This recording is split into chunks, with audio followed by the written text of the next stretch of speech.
Hermanos en Cristo, la vida de los santos debe ser un estímulo para crecer en la fe, para imitar y seguir los pasos de Cristo, decidiéndonos ante tal provocación como San Ignacio de Loyola. Si ellos pudieron, ¿por qué nosotros no? La santidad no está reservada a un grupo selecto, sino que Dios nos llama a cumplir este paso terrenal respondiendo a la vocación de la santidad. Sean santos, porque yo, el Señor, su Dios, soy santo. De ella quedan apenas unas pocas cenizas.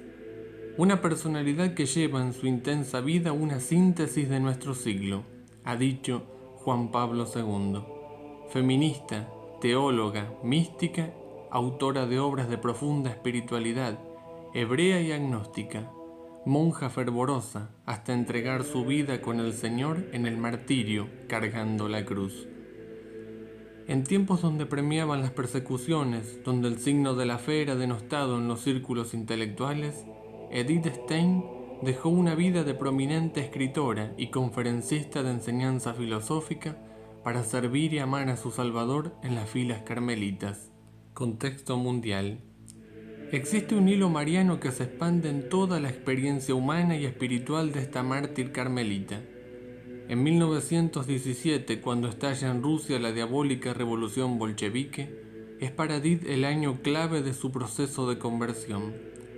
Mientras ella, hebrea agnóstica e intelectual en crisis, divaga en las tinieblas, no tomando la decisión por dar vida a esa llamada de Dios, a muchos kilómetros de la Universidad de Friburgo, donde asiste a la cátedra de Husserl, en la ciudad eterna, el fraile franciscano Maximiliano María Kolbe, con un grupo de hermanos, funda la Milicia de la Inmaculada, un movimiento espiritual que en su fuerte impulso misionario, bajo el amparo de María, buscará alcanzar en los años venideros el mundo entero para consagrar a la Inmaculada el mayor número posible de almas. Este año, 1917, es también aquel de las apariciones de la Virgen a los pastorcitos de Fátima. Un hilo mariano entrelaza misteriosamente las vidas de los singulares seres humanos, extendiendo su trama secreta sobre el mundo.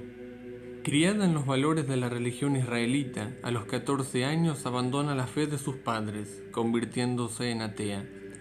Estudia filosofía en Göttingen, convirtiéndose en discípula de Edmund Husserl, el fundador de la escuela fenomenológica, quien cuenta con fama de brillante filósofo. En 1921 se convierte al catolicismo, recibiendo el bautismo en 1922. Enseña durante 8 años en Speyer, de 1923 a 1931. En 1932 fue llamada a enseñar en el Instituto Pedagógico de Münster, en Westfalia, pero su actividad fue suspendida después de un año debido a las leyes raciales del régimen nazi. Ya en 1933, siguiendo un deseo acariciado desde hace tiempo, entra como postulante al Carmelo de Colonia. Toma el nombre religioso de la hermana Teresa Benedicta de la Cruz, la influencia decisiva de Santa Teresa de Ávila. Decisiva para la conversión de Edith al catolicismo fue la vida de Santa Teresa de Ávila, leída en una noche de verano. Era el año 1921, sola en la casa de campo de unos amigos que ausentes le habían confiado el cuidado de la casa, dejándole la llave de la biblioteca, cuando era ya de noche avanzada, sin poder conciliar el sueño, encuentra el libro que marcará el giro de su vida espiritual. Así lo cuenta la misma santa. Tomé casualmente un libro de la biblioteca. Llevaba el título Vida de Santa Teresa narrada por ella misma. Comencé a leer y no pude dejarlo hasta que lo terminé. Cuando lo cerré me dije, esta es la verdad. Había buscado por largo tiempo la verdad y finalmente la encontró en el misterio de la cruz. Había descubierto que la verdad no es una idea, un concepto, sino una persona, la persona por excelencia. Así la joven filósofa hebrea, la brillante asistente de Husserl, en enero de 1922 recibía el sacramento del bautismo en la Iglesia Católica. Luego, Edith, una vez convertida a la Santa Fe, se siente fuertemente atraída por la Orden Carmelita, una orden contemplativa surgida en el siglo XII en Palestina. verdadero jardín de vida cristiana, puesto que la palabra Carmel significa de hecho jardín. Todo orientado hacia la devoción específica a María Santísima como signo de la obediencia absoluta a Dios Padre.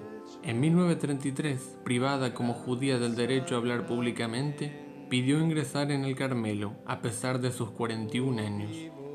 Fue admitida en el Carmelo de Colonia, tomó los hábitos el día 15 de abril de 1934 y recibió el nombre de Teresa Benedicta de la Cruz. Sus superiores la animaron a reanudar sus trabajos filosóficos. En la Pascua del 21 de abril de 1935 realiza sus votos temporales. Teresa tenía permiso para continuar sus estudios sobre potencia y acto, un proyecto de estudio filosófico que continuó hasta 1939. Su trabajo le condujo a revisar exhaustivamente el proyecto, al que cambió el nombre anterior a Ser Finito y Ser Eterno. Estos escritos pueden considerarse como su obra maestra. Estableció un camino de la búsqueda de Dios, que pasa por una búsqueda del autoconocimiento.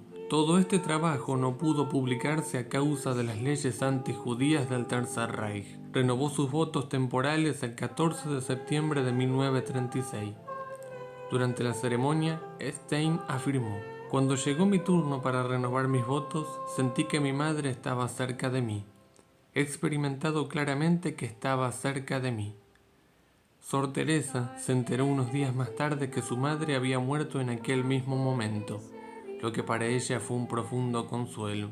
El 21 de abril de 1938, Sor Teresa Benedicta de la Cruz emite sus votos de profesión perpetua, consagrándose para siempre al servicio de su Creador. Mi único objetivo de ahora en más será únicamente amar mucho más. Hizo escribir en el recuerdo de su profesión estas palabras de San Juan de la Cruz. Sin embargo, por esos tiempos y hasta 1938, a causa del crecimiento de las políticas nazis y la persecución a judíos, gitanos y disidentes, tanto políticos como sociales, podían los hebreos expatriarse en Estados Unidos o si no en Palestina, ya que luego del incendio de todas las sinagogas en la ciudad alemana durante la noche del 9 al 10 de noviembre, conocida como la trágica Noche de los Cristales, era prácticamente imposible salir del país. En Alemania ya había comenzado la casa abierta a los hebreos. La presencia de Teresa en el Carmelo de Colonia representaba un peligro para la comunidad entera. En los libros de la infame policía hitleriana, de hecho, Sor Teresa Benedicta está catalogada como no aria.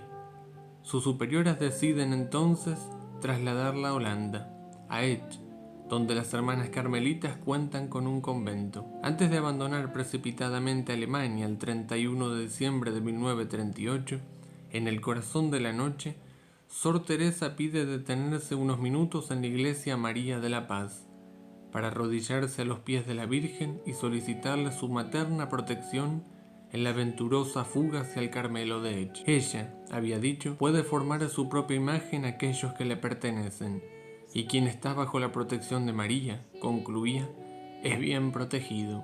La deportación y la muerte en el campo nazi de Auschwitz. El 10 de mayo de 1940, las tropas de Hitler iniciaron la ocupación de los Países Bajos, cuyo gobierno capituló el 14 del mismo mes. Fue entonces cuando se estudió la posibilidad de trasladar a Teresa y a su hermana Rosa al Carmelo de Le Paquier, en Suiza. Allí escribió: «Una ciencia crucis, ciencia de la cruz, solo se puede adquirir si se llega a experimentar a fondo la cruz». El 13 de enero de 1941, los obispos neerlandeses publicaron una carta pastoral en la que se mostraron contrarios a que los católicos pertenecieran al partido nazi. Y el 1 de septiembre entró en vigor un nuevo decreto nacional socialista con carácter policial, por el cual todos los judíos de 6 años o más, localizados en territorio alemán o bajo su dominio, debían aparecer en público llevando una insignia amarilla con la apariencia de una estrella de David y la palabra judío en idioma alemán, cosida firmemente en la parte delantera izquierda de sus prendas. Teresa y su hermana supieron de la medida en Maastricht y debieron adoptar esa insignia. Teresa se abocó a escribir y en el mes de noviembre redactó una de sus obras más famosas, Ciencia de la Cruz. Dado el aumento del antisemitismo en los Países Bajos, los obispos neerlandeses decidieron, en contra del Consejo de los Mandatarios del país, condenar los actos antisemitas mediante la lectura, durante la homilía, de una carta pastoral en las iglesias el día 26 de julio de 1942. A raíz de esta carta, 4 días después, se publicó un decreto que mandaba arrestar a los judíos de religión católica. El año 1942 signó el inicio de las deportaciones en masa hacia el este, efectuadas en modo sistemático para dar cumplimiento a la terrorífica solución final. Es entonces que ni siquiera en los Países Bajos existe la seguridad para Sor Teresa, pues la tarde del 2 de agosto, 2 agentes de la Gestapo golpearon al portón del Carmelo de Ech para llevarse detenidas a Sor Teresa junto a su hermana Rosa. Su destino era el penoso campo de concentración de Westbork, en el norte del país holandés. De aquí, el 7 de agosto viene transferida con otros prisioneros al campo de exterminio de Auschwitz-Birkenau. Y finalmente, el 9 de agosto, junto a otros muchos deportados, entre ellos su hermana Rosa, cruza el umbral de la cámara de gas, sellando su vida con el martirio. No había cumplido aún 51 años. Afrontó el martirio en comunión con Cristo crucificado. Los restos de la incineración de Edith Stein fueron arrojados en un campo cercano, pero se desconoce la ubicación exacta. Actualmente este lugar tiene hincadas gran cantidad de cruces que llevan los peregrinos a ese lugar. Sor Teresa fue una mujer culta y de gran inteligencia, y ha dejado numerosos escritos doctrinales de gran relieve y profunda espiritualidad.